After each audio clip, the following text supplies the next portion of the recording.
Hello.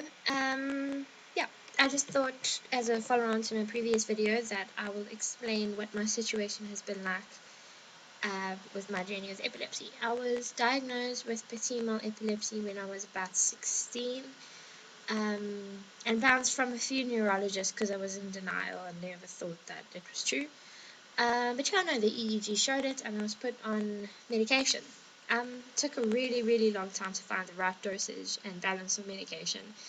Um, I really struggled with it initially. I was put on, I think it was Epitech or Epilum, and side effects were awful, made me dizzy and nauseous, and I put on a lot of weight.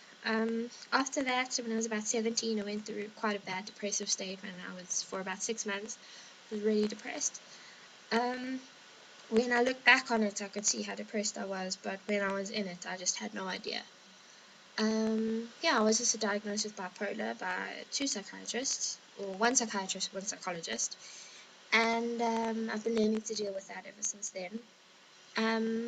So I've had a number of hospital trips because what happens is the medication seems to sort of build up a resistance in my system, and when I become extremely stressed or when things just get too much for me, I have seizures, continuous seizures, like every day, and I faint or black out, or and that usually results in me getting hurt. I've needed stitches because I've fallen with glass in my hands. I've needed X-rays.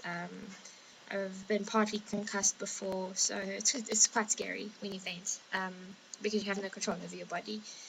So I'm 20 years old now. I have finally found the right dosage of medication, or so it seems. I have had one and two seizures, but they haven't been as bad. And another hospital trip, but it's a constant journey trying to find the right balance of medication, because every few months or so, everything changes. You're faced with an unbelievable amount of stress in the world, and then your brain messes out. When I was pregnant with my daughter, I was perfectly fine. I didn't have a single seizure, barely had any headaches. There was no problem at all. And for a few months after she was born, I was perfectly fine. And she's 8 months old now, and a few weeks ago I started having seizures again, which resulted in me upping my medicine dosage. I'm on Lamictal, Rivotril, Zyprexa, and now eventually Zoloft for depression. They say that you shouldn't take antidepressants when you are bipolar because there's a chance of, mania setting in. But so far I've been fine, and I will be continuing documenting my journey. So if anybody is interested in sharing their story, please do so in the comment section. And we'll see how this goes.